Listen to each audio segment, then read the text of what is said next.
Okay. It's recording. It's recording. See. Okay. Hello, everyone. Welcome to our English panelist sessions about building the successful PMOs. And from our last session, we talked about the importance of implementing functions in the PMO business. But how do we make sure about making PMO successful? And what's the success like for PMO? So we are very honored to invite 3 high caliber speakers from different parts of the world. And before we start, everyone tell me, where are you from? Is there anyone also from Egypt as Akram? Please put in the chat, raise your hands. Everyone's. Hi everyone, I'm from Egypt. Who is from Egypt? Oh, we have people from Kenya. Oh, we have people from Paris, Tunisia, also from different parts of the world. So give you guys a hint, Akram, who is from Egypt, has 35 years of experience in project management, specializing in PMO projects for ENI Group, Saudi National Housing, and the Saudi National Water companies. And is there anyone also from Tunisia as Asma Karouli? Asma. Yeah. Hi everyone, I'm Asma Karoui, so I'm from Tunisia. Asma is Transformation Program Manager. No problem. And she has over 14 years of experience leading transformation projects. Is there anyone also from Tunisia? Tunisia. Wow, we have people from Zimbabwe, Rwanda, Sausan, also from Tunisia, Somalia. Hi, Sausan. Okay, and then the last speakers that we cannot miss out for sure is Victor Chidango from South Africa. Victor. Hello, everyone. Greetings, everyone. Victor Chidango, all the way from South Africa. Dumelang, Sanmodani, Molweni. Greetings to you. Thank you, Victor. Victor is the head of PMO in Momentum Metropolitan Holdings, who has 24 years experience in financial and consulting, manufacturing, and quasi-government sectors. So anyone from South Africa, raise your hands. Okay, I can see it, but well, feel free to share that you're also from South Africa. Okay, someone from Nigeria as well. So everyone, thank you for joining. And we have this session. Oh, before we start, sorry to mention, before we start, if you have any questions along the way during this whole sessions, please put it in the Q&A sections on the right side, which is under the chat. Please try not to put the questions inside the chat. And then we will check the questions later and answer you around by the end of the sessions. Okay, so guys, let's start this. So how are we gonna start for building successful PMOs? Akram, I wonder, what's the key factors do you think that can build successful PMOs? Really, it is not easy question and fantastic question. Thank you, Freya, for that question. Let me tell you about 6 points, actually. We can talk about it to know about those key factors for establishing a successful PMO. First of all, when you have a PMO, you should have a clear vision and objective, because establish a clear vision and set measurable objective supposed to be aligned with the organizational strategic goal. Why? That will help and ensure that all stakeholders understand what is the PMO's purpose and expected outcome. Also, I have another point, which is a strong leadership and sponsorship. Because when you secure strong executive sponsorship and appoint PMO leader with the authority to make decisions and enforce processes that will make sure that the PMO has the backing and the influence needed to drive the change. For example, if the CEO of the organization by himself he sponsors the PMO, that will provide a necessary support and resource to implement the new project management framework.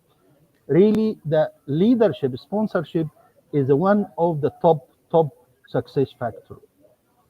Let us go further for number 3, which is standardized process and the methodology. Imagine that you are working without organizing, without system. How will be the case? Everything will mix up.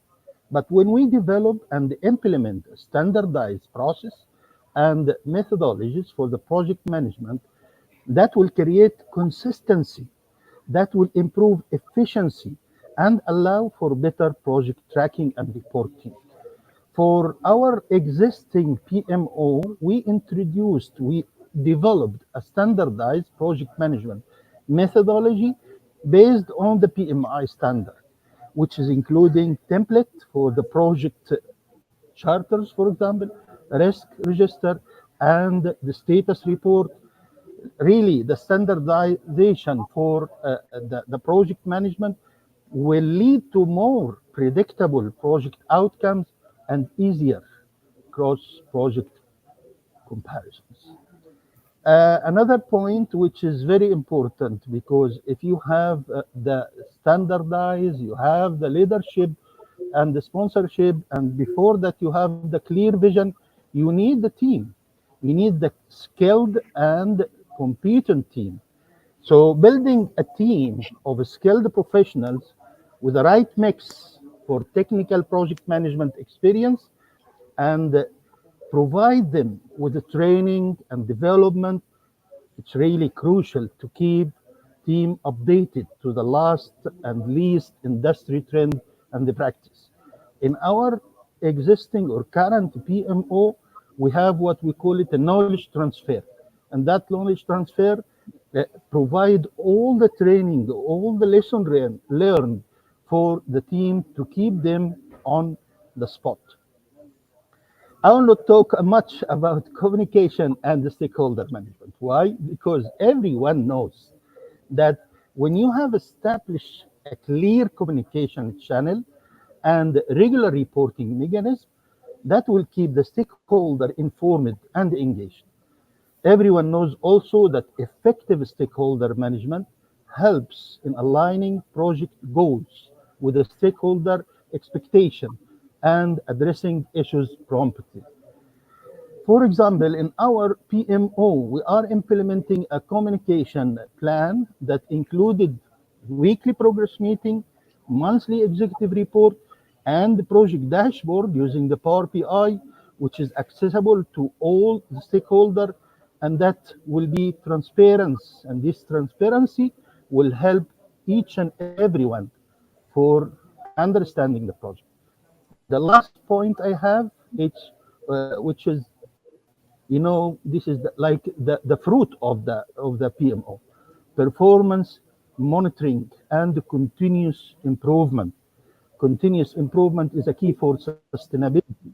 So when you implement a strong performance monitoring system to track project progress and to identify areas for improvement, this is one of the key important success factors. We have to use the key performance indicators, the KPI, and regular review to drive continuous improvement. In our existing PMO I'm working now, and I'm speaking to you from the site, from the office, we have built up a performance dashboard with the KPIs such as schedule variance, we can say, cost variance, all the earned value metrics we are using to regular perform and review the improvement. That was the 6 points for success factor. Thank you. Thank you. Wow, that's got a lot of successful factors to be a PMO then. So, Victor, would you say what's the other factors? Well, I think Akram has really summarized quite a number of factors that are quite important. But colleagues, it's also very important for you, just make sure that you're not copying and pasting. If you're just copying and pasting from another organization to build a PMO in your organization, just because your friends have got a PMO, that's a recipe for disaster. Are you just adding an additional department within your space? Or are you adding a sector that is valuable, that is going to help you connect with your strategic objective? If you're doing it for that reason, then you are bound to be successful when you do set up your PMO. Thank you. Thank you, Victor. Yeah, that's really a great point. And Asma, if you have any things to add about any factor as well. I think we finish it. If Akram, he was very explaining, so this is fantastic and amazing. So maybe just because I have intensive experience in digital transformation. So I think in digital world, because the change is our daily challenge, maybe I might add change management processes and I will just add change management processes to the set of like the key factors, which can be even embedded in the communication itself. So yeah, thank you. Thank you, Asma. Thank you, Asma. Yeah, that's true. Change management is, I would say, part of the main things PMO have to be aware of, because change keeps happening all the time. So it's very essential as well. Thank you. So, well, sorry to point you again, Asmat. I wonder that what's the most important soft skills that you think is to be a successful PMO? One or more? Well, you can say more if you want. Yeah, I think related to the key factors of the success. So to be able, for example, to have a clear vision and goal. So we need communication skills for that. To be aligned to our business goals. So we need a strategic thinking to be able to align from a business side and from the technical and the project side, and understand how the operations and the set of project will reach the desired outcomes. So those are two: strategic thinking and communication. The communication, I think there are several attributes around the communication, like the empathy. We have to be empathic to manage well the stakeholders' expectation. So Akram was insisting on the stakeholder management. So to be able to understand their expectation and also their impact on our journey. So we need to be listening actively and to the team as well. So the empathy for the team and for the stakeholders. And I think a successful PMO, they are expert in persuasion and influence. So because historically, PMO, they don't really necessarily have a separate department. So they have low power. Maybe today the trend is, and we are, and through communities, they are empowered. But I think though, to be successful as PMO, you have to be persuasive, you have to be influent, and have the presentation, communication skills. All this attribute is around the communication. The third point is the leadership, as Akram said. So to be influent, you need to lead. You need to lead by example, while serving different kind of leadership, but you have to be a leader to motivate and to inspire. So this is the third point. I think the fourth point, maybe because also I'm coming from digital world, is the flexibility and adaptability. I think this is and because of this era is really changing. So I feel is a soft skills. Not everyone is flexible. So how can a successful PMO should be flexible to be able to navigate into this complexity and this changing world. So maybe I think like those are the four major: strategic thinking, communication, leadership, and flexibility and adaptability. Yeah, thank you. I Excellent. can't agree more. Because we work with the people, so communication, strategic thinking, all this applies because we have to work with so many different stakeholders and people as well. Okay. Well, Akram, what other soft skills that you would think you would be successful at? I believe that the problem solving, because PMOs encounter various of challenges and obstacles throughout the project lifecycle. So a strong problem solver or a strong problem solving skills will enable the PMO professionals to identify issues. So we can add this problem solving and also the emotional intelligence to understand yourself, to understand the others. That's important in navigating interpersonal dynamic with the project team. Those are two other skills I would like to add for what Asma said. Good points. Thank you, Akram. And Victor, I'm curious, in your experience, what role does leadership play in the success of a PMO, and how can leaders effectively champion PMO initiatives? What's your thought? Well, this question actually ties into the one that we just asked just now in terms of soft skills. I think the same soft skills that you expect to get from the people that are building up the PMO is what you expect as well from the leadership within the organization. But for the leadership within an organization, you expect them to be your cheerleaders. You want them to be there supporting you, endorsing the work that you're doing. You need a sponsor, somebody who can give you the money, and that can only happen from the leadership themselves. You, from a PMO perspective, you might be the owner of the PMO. You might benefit ultimately, but the money does not come from you. You don't have the money, you don't have the funding, you don't have the dollars to be able to support you. And you need your leadership to play that role and provide that. So don't be selfish. And being a sponsor is not a status symbol. Don't take it as a status symbol that I want to be my sponsor for my one PMO. Ask the relevant leadership to play that role for you, to provide the resources, give you the money.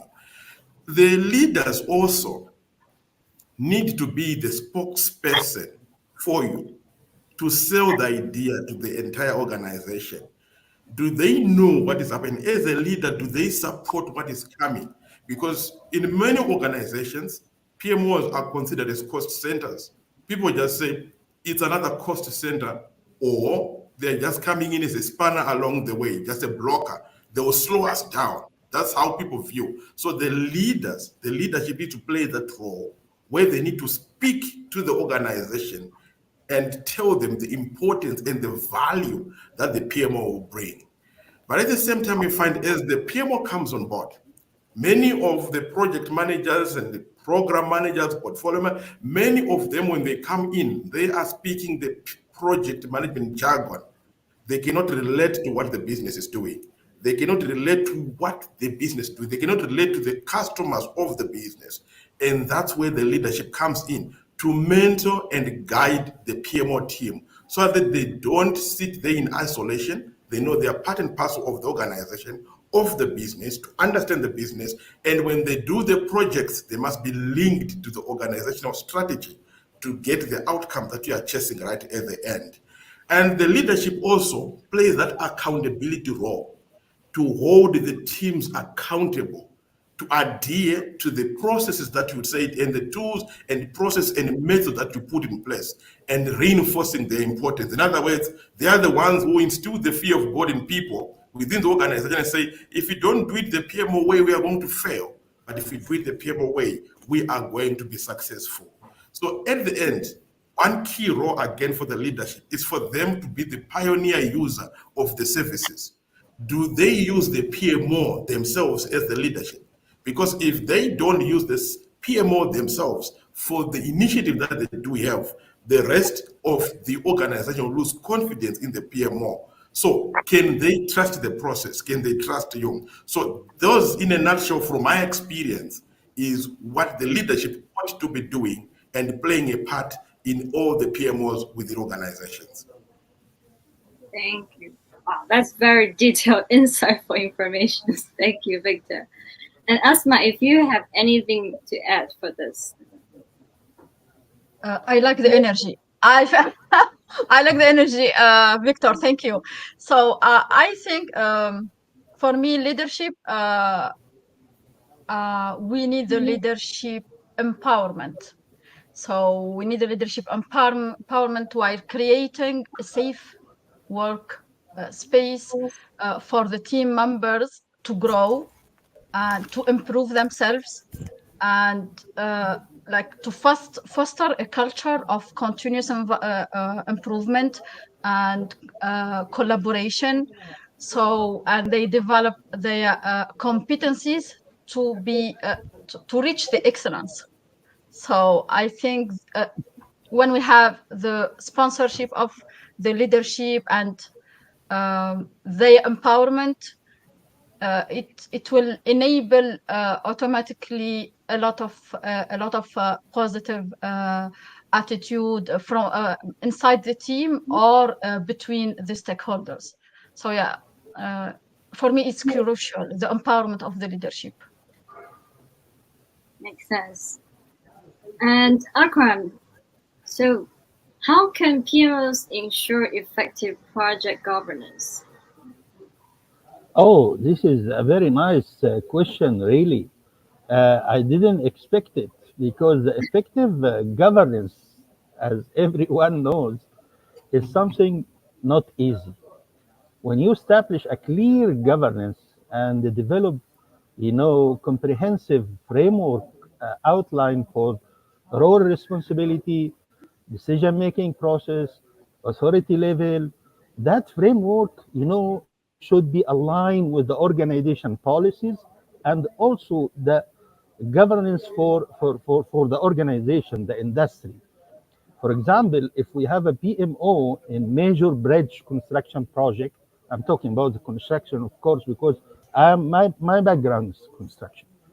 And that construction project established governance framework that included detailed project charter, clear role, RACI chart, definition for project managers and the stakeholder authority that will ensure everyone to know their responsibility and who will escalate issue to whom.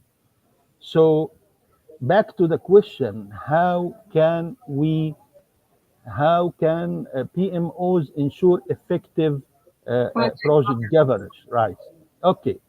So let me tell you about some points. I need to implement strong risk management practices. And as I have a previous experience here in Saudi Arabia as a risk manager for a large program before, I can tell you that the effective governance will involve proactive risk management. Why? Because it will identify potential early risk in early matter and also will assess their impact and develop the mitigation strategy and regularly review and update the risk management. In our current project in the PMO for the network, for the water network, we already implemented a very strong risk management processes on the unifier. We have the process in project management manual, and we have the automation for that on the Primavera unifier. Really, we conducted a very regular risk assessment workshops. Everyone watching me now and working with me knows about the workshop which we already counted, and that workshop,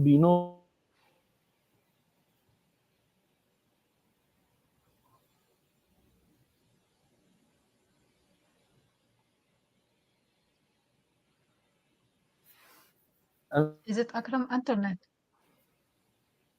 Was it me or is he disappear? Yeah, we have to ensure the transparency. When you encourage the culture of transparency, do you hear me? Yes, you're back. Hello? Yeah, okay. I'm talking about ensuring transparency and accountability is one of the points for the efficient governance, because culture of the transparency and accountability by setting up clear reporting mechanism and holding regular review meeting, using, for example, like a dashboard and project management tool. We are using Unifier, we are using Power BI, we are using Primavera, that will provide a real-time visibility into performance and issues.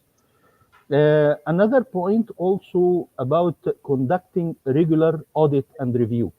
And this is what our colleague doing here. They schedule regular internal and external audit to ensure compliance with the governance policies and the procedure.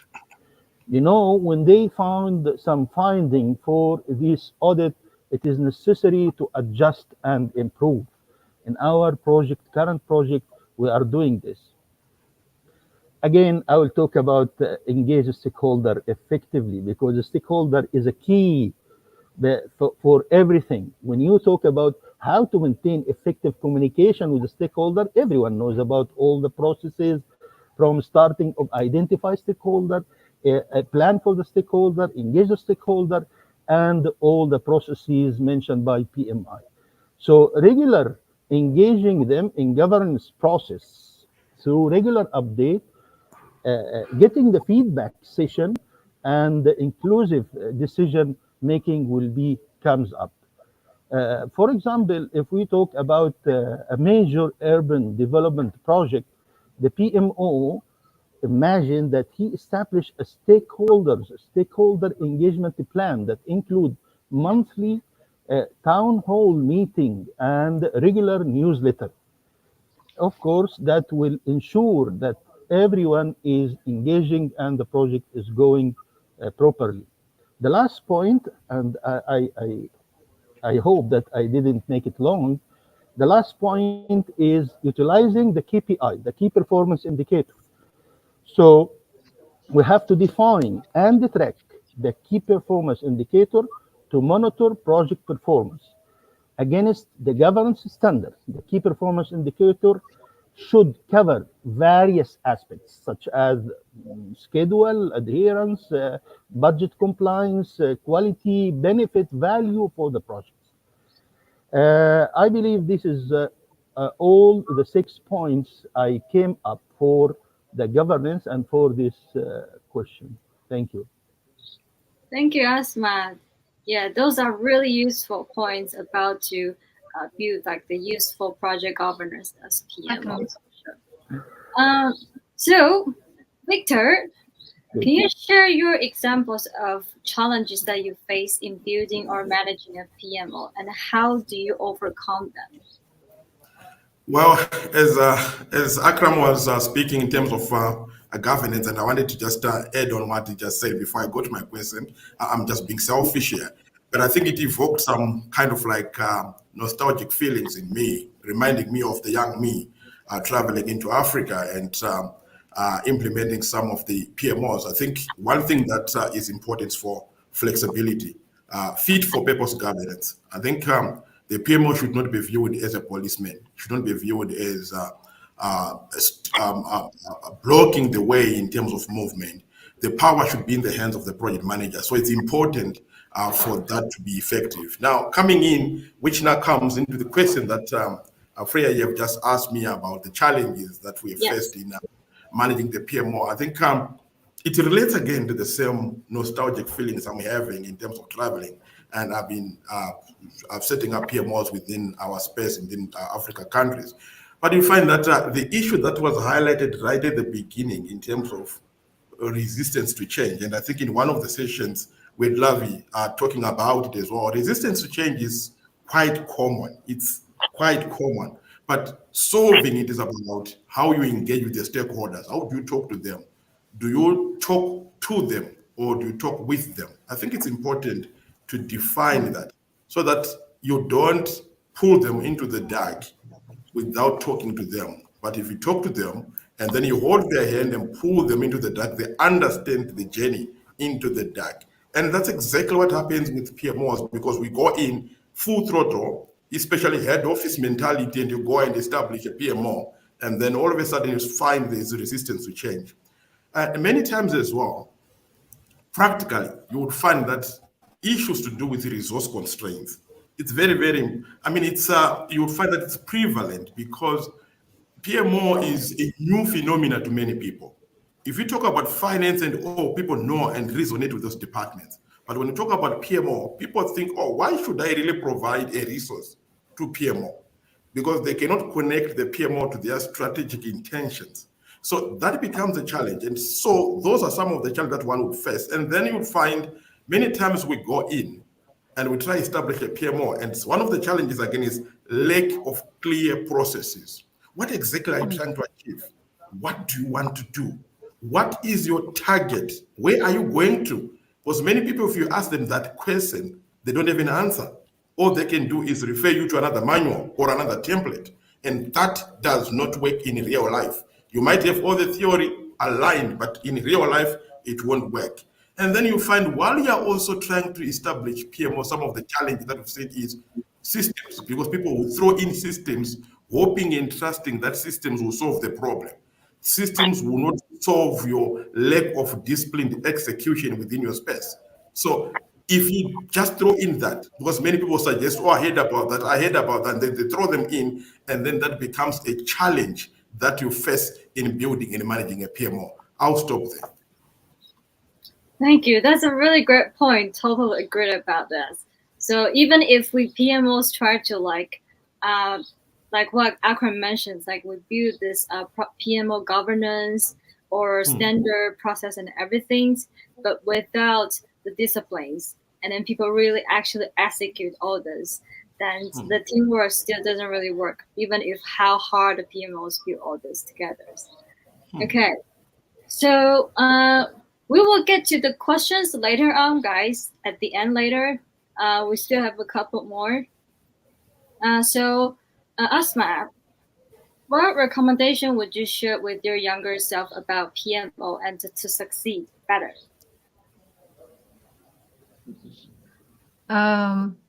I think I'm still young, first of all. So, and I'm still learning. But I think I have two recommendations. First of all, actually, I'm a builder and I'm a self-builder. So I learned to do things myself. I learned to take decisions myself. So what I would recommend to my younger self is to ask for mentorship. For me, it was like, so I wasn't comfortable to ask for help and for mentorship. It wasn't for me. It is not in my culture. So I would recommend to ask for mentorship, to not be shy, and yeah, just go for it. Not only do. I'm a doer, so I do before asking. So maybe it is good also to do both. So ask for mentorship. This is the thing. The second thing, it might feel exhausting. It is serious job, a lot of report, a lot of thinking, a lot of follow-up, a lot of engagement, a lot of communication. So you feel like you are using all your sense. So try to enjoy it. Try to enjoy it as much as you can. Otherwise, you feel like out of energy. So I think this is the second maybe a recommendation, because at some point I felt like, I'm done. I'm exhausted. So don't go out of energy. Have fun, enjoy the journey, ask for mentorship, and just, go for it. Thank you. Yeah, good point. I think one of the best things in life is definitely to do what you like to do, what you love to do. And if you love PMO, you don't really feel like it's just a job that it's paying for the paycheck. But if you enjoy doing it and have fun, you will figure out really like PMO is not just about setting out the process and the structures, but have fun with this and talk and communicate with your stakeholders. So, Victor's, would you also share more, like any recommendation as well for, well, I wouldn't say younger PMOs, but anyone who wants to get into PMO as well? All I can say, Freya, is many people can drive, but fewer people are licensed to drive. And when I look back into the past, the younger me, the first thing that I would recommend that younger me to do is to get licensed, get the necessary certifications in project management, and make sure that you have the knowledge and skill and know-how to navigate the terrain, because you need that to navigate the terrain. At the same time, I think it's important when I look back and say to myself, what was I focusing on when I was there? At that particular time, the younger me was focusing on deliver projects, finish a project and start another one, finish a project and start another one. So that becomes the mindset. You want to finish a project so that you can start another one.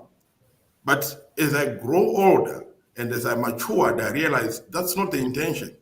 The intention is you need to chase the outcomes that that project is supposed to give to the business.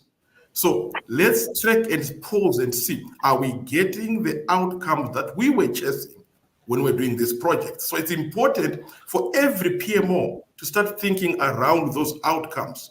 If you really want a seat at that seat table or executive table, you need to start thinking around the outcomes that you are chasing as you are doing and managing the PMO and running the project.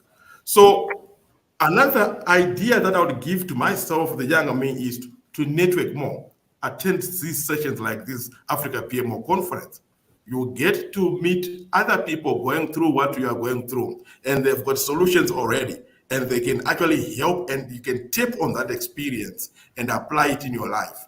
So I think because of time, I'll stop there in terms of what I can advise the younger me to be successful in this particular time. Thank you. Thank you. And Akram, would you add anything to share with the younger PMOs?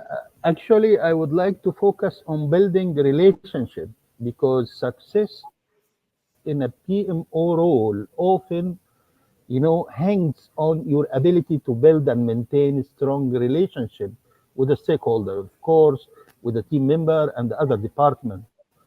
So I'm telling everyone to invest time in networking, actively listen to others, and seek to understand before to understood, as Stephen Covey said. So building trust and a good relationship that is a challenge and driving collaboration and driving you for a good relation and to be in a good successful PMO.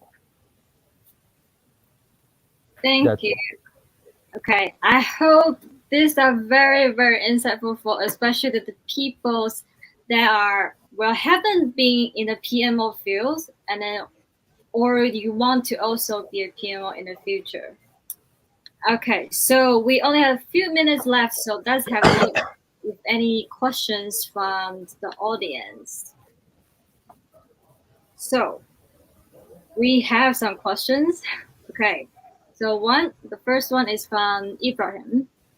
So he asks, can the information flow horizontally and vertically within programs and projects? Is major role of PMO in governance? Well, any speaker, take this.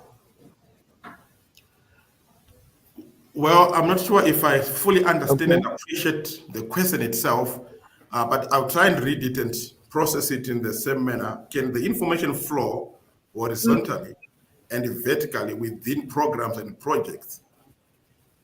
And then is major role of PMO, is it a major role in PMO? I'm just trying to figure out what the question is all about, but I'll try and attempt from my understanding of the question itself. Yeah.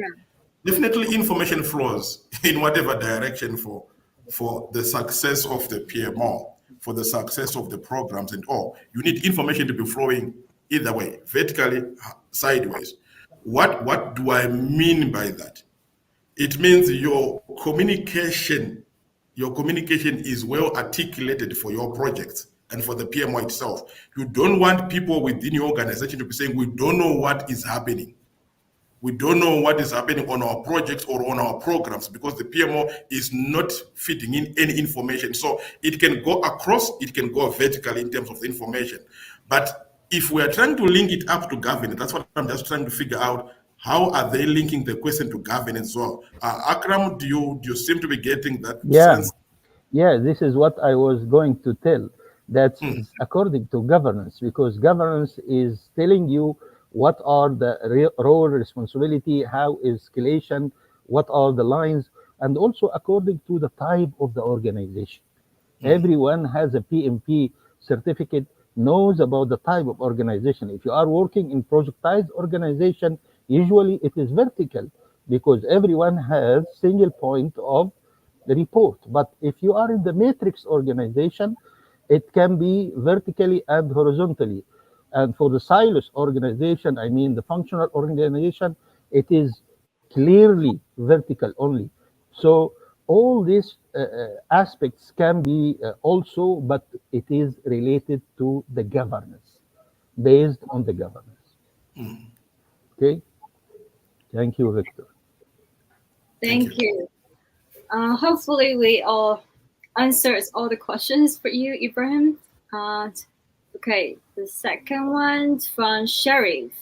So Sharif wants to ask Akram, what's your opinion in the level of program in Africa and Arabian country in sector of PMO applying in projects?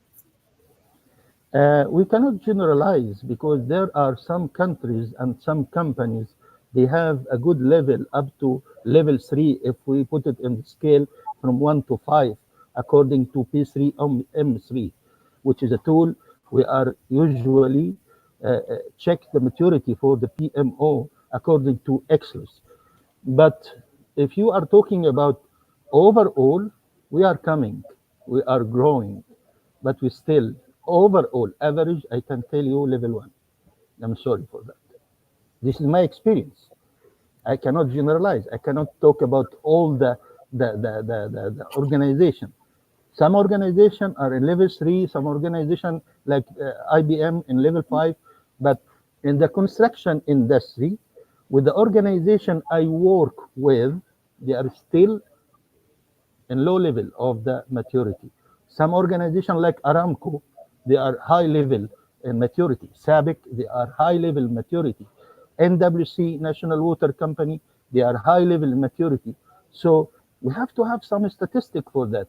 I don't have the statistic for this. But from my opinion, in generally speaking, in Saudi Arabia and United Arab Emirates, for the Arab area, they have a good maturity in project management. Yeah, that's true. Actually, Sharif, if you join our last session, we talk about how to apply the functions for the PMO. Like what Akmal mentioned, like no one size fits all. So it's all like different sizes, different structures, different work styles in different companies and countries. So yeah, so there is no like very specific, most accurate answer for that as well. Okay, so Sylvie, we already answered as the last questions from the panelists about what's the best advice you can give for the younger PMO. So I will skip that. We have one from Hishan. So he wanted to say, hello, speakers. Thank you all, the prestigious speakers and hosts. Thank you. I have a question. What's the role of automation in its operating or running the PMO in governmental digital transformation projects, and how to make sure that automation has been implemented? Let me talk this question. This is for Victor, or this is for anyone? For any. Yes, yeah, okay. Look, the PMO always has 3 pillars: people, process and procedure, and the tool. So the tool, when we talk about the tool, this is the most important pillar for the PMO. Because imagine that you have a good people trained and they have a good maturity in project management, and you have a very nice process and procedure and forms, but you are doing all this work manually, that will take a long time, wasting your effort, and PMO at that time will be useless. So this is why the tool is very important. When you automate the process and procedure, when you digitalize the forms, and when you have a digital transformation for all the organization, for all the PMO, you will be super, because it will be more accurate, and it will save time consuming, and we can say a lot of things. So how we can figure out the tools? It is up to every organization. For example, in the construction companies, I work with a very large construction company here in Saudi Arabia. We prefer to use Primavera unifier to automate the process and procedure, and we prefer to use a Primavera 6 to control the schedule and scope and cost. We prefer to use a Primavera risk analysis to come up with a quantitative analysis for the risk, and of course the Power BI to come up with the report. So this is the role of the tool, and how we can select it. Of course, there are some steps for selection and checkpoint for that. As you said before, everyone said that no one size fit everyone. It is different from organization to organization, from industry to industry, and so on. Thank you. Thank you. That's very detailed. Yeah, automation definitely helps. You can apply technology, etc., and then it will be more efficient for your organization. Okay, we have more questions coming, but we will try to answer one or two more. Sorry, guys, because we are already kind of over the time. So from Dr. Ahmed, say one of the success factors for PMO is the support from top management. What will be the situation if there's little support from the top management? That's a very good question, and quite real, and many PMOs are going through that. And for you to be able to get that support from top management, you have to prove that the PMO is worth its salt. Why does it exist? Many PMOs don't get the support from top management because all you are doing is perhaps slowing things down. Nothing is moving fast. You're not delivering any outcomes at all. In fact, what you have at the beginning of the year is what you have at the end of the year as your portfolio of projects, and none of them would have been delivered. So what's the value? It's more like they're not getting any value at all, and they start distancing themselves, or they don't feel like you belong to the organization.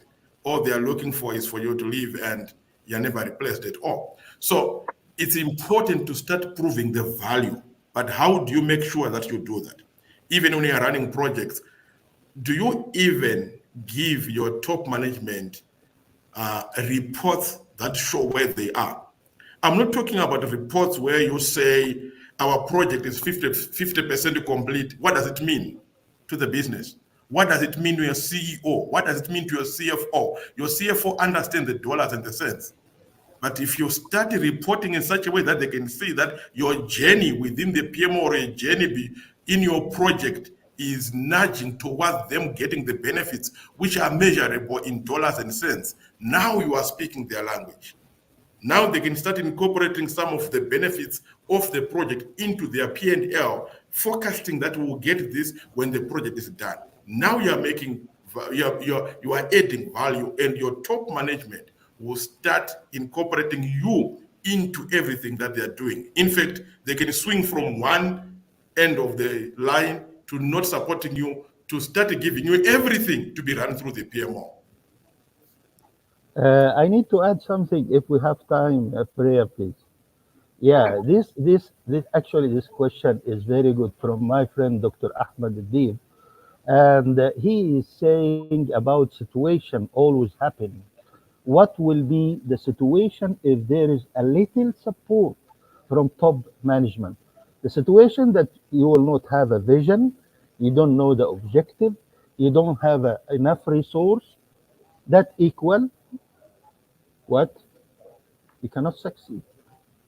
So because every PMO as a project, it is making a change, and no change without top down support.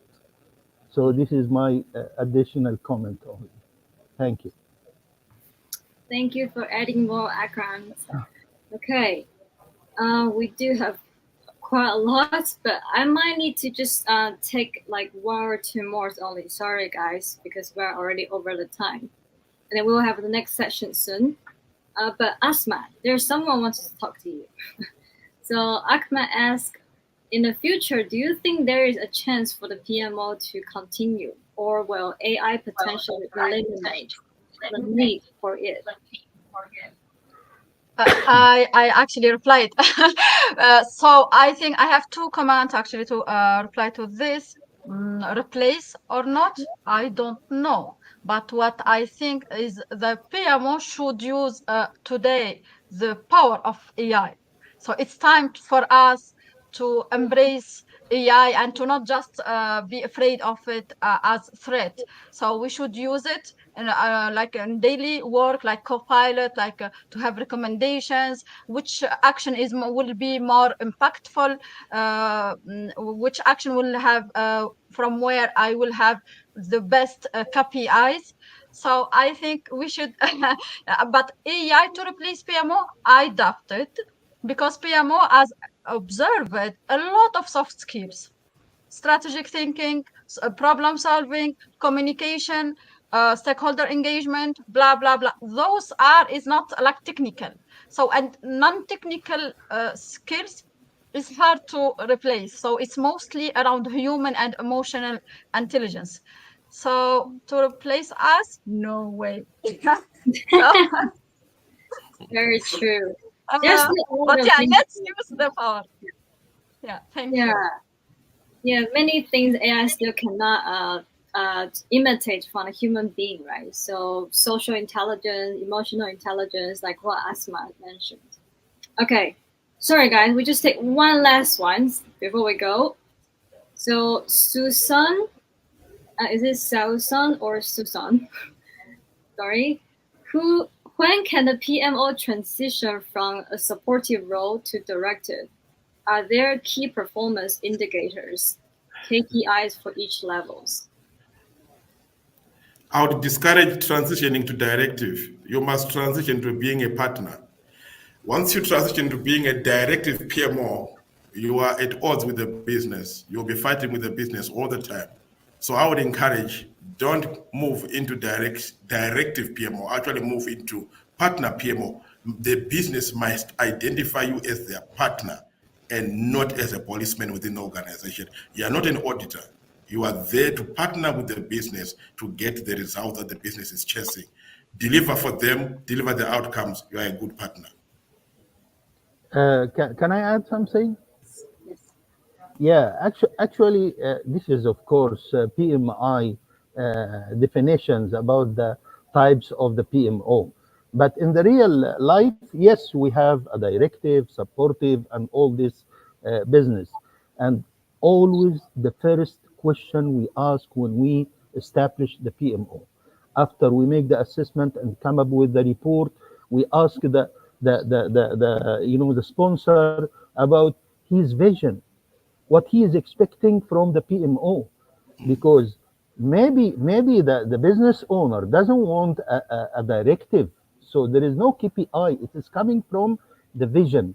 And one more thing, you cannot be a directive PMO without a very high skilled team. You have to have a high maturity in PMO in your organization to be a directive. So this is one of the KPI. But the main objective is the vision of the business owner. What is his expectation from the PMO? Maybe he wants supportive, consulted, directive, whatever his authority. Because in my opinion, this is not a type of PMO. This is the authority for the PMO. This is how the PMO responsible and how is contributed for with the activities. Thank you. Thank you. Very insightful. Okay, because we've been 10 minutes more time over. Sorry, guys. Well, I know that there are still more questions, so can't answer all of them. But we are very, very appreciated, Akram, Victor, and Asma, to all this invaluable information and knowledge to share with us. And I hope you guys all enjoy so much of this session. Okay, so thank you so much. And we will see you in the next sessions sorry, from Cleopatra. She's talking about PMO transformed for the profit centers. So it's just in a few minutes. So you can just go ahead to the toilet for a bit and then come back for the next sessions. And again, thank you so much, Asma, Thank Victor. you. Bye. Thank you. Thank you, Freya. Thank you, Victor. Thank you, Asma. And thanks for